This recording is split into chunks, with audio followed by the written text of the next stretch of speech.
Wa iyyaka nasta'in mengandung unsur pengakuan kita sebagai manusia makhluk yang lemah.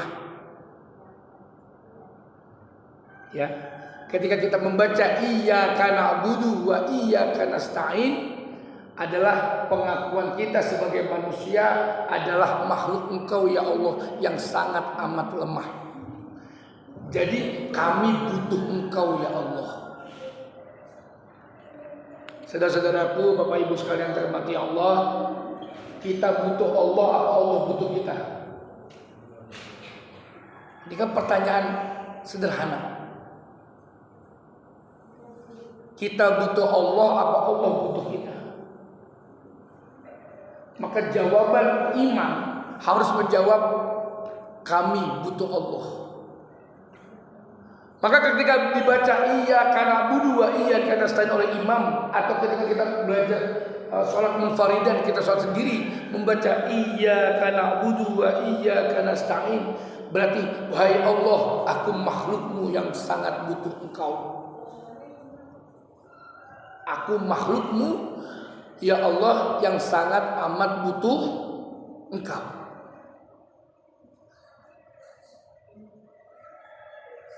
Saudara-saudaraku, Bapak Ibu yang dirahmati Allah, manusia ini penuh dengan keterbatasan.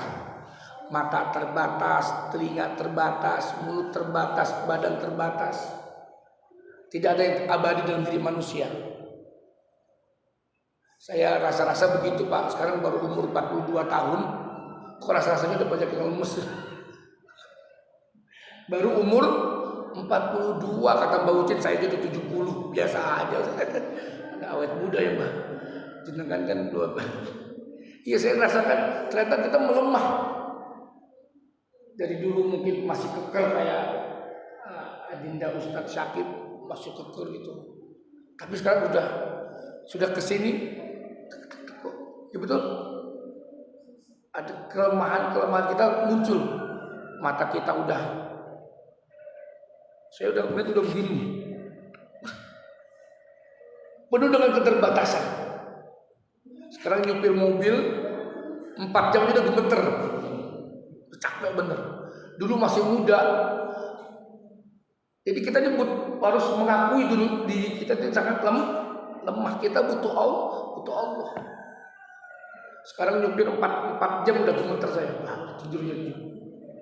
Dulu 6 jam dari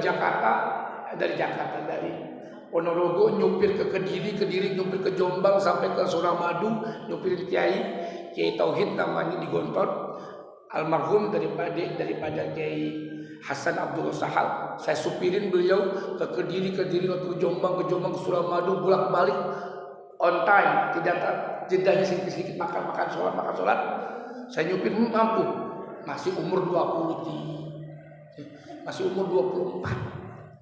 Masih gagah-gagahnya. Sekarang enggak ada. Tahu diri kalau sekarang.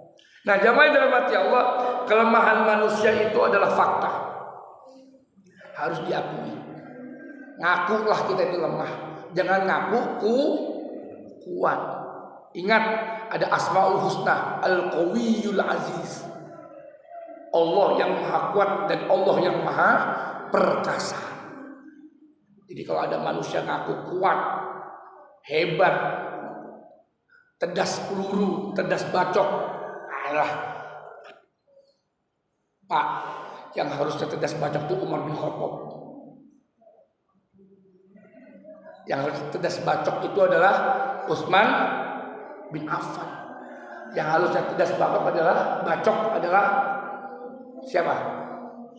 Ali bin Abi Thalib. Buktinya Khulafaur Rasyidin wafatnya terbunuh,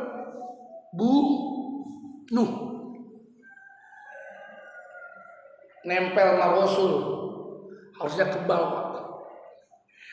Kulitnya nempel sama Rasul harusnya kebal, tapi buktinya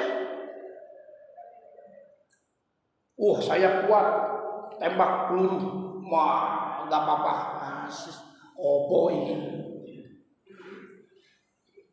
ini khawatir untuk sombong. Nah, Bapak Ibu dirahmati Allah, inilah poin ketiga, kita mengaku manusia penuh dengan keterbatasan. Maka kita butuh Allah. We need Allah. Maka itu ada kata-kata begini. Allah is everything and we are nothing. Ikutin, boleh? Allah is everything. We are is nothing. Pakai istilah. We are nothing. We are nothing. Kita tuh nggak ada apa-apanya. Tapi Allah itu segalanya. Allah is everything and we are nothing. Saudara-saudaraku, Allah Subhanahu wa taala berfirman di surat An-Nisa ayat 28, wa khuliqal insanu dha'ifa. Dan diciptakannya manusia dalam keadaan lemah. Kita ini lemah, sangat amat lemah.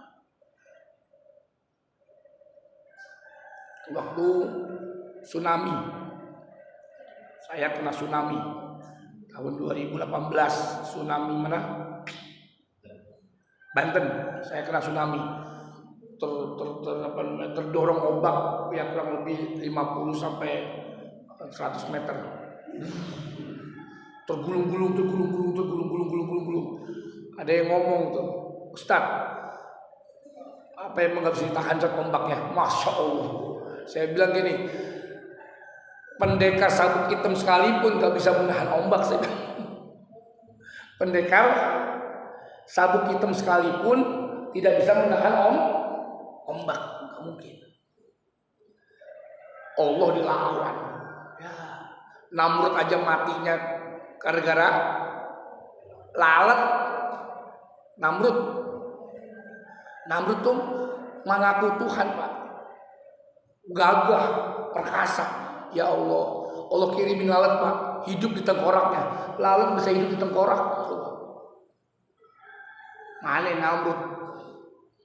Maka kalau ada yang sombong, Namrud, Pak. Kalau ada yang sombong di muka sekarang ini, dia dia nggak paham ayat ini. An-Nisa ayat 28, wa khuliqal insanu dha'ifa.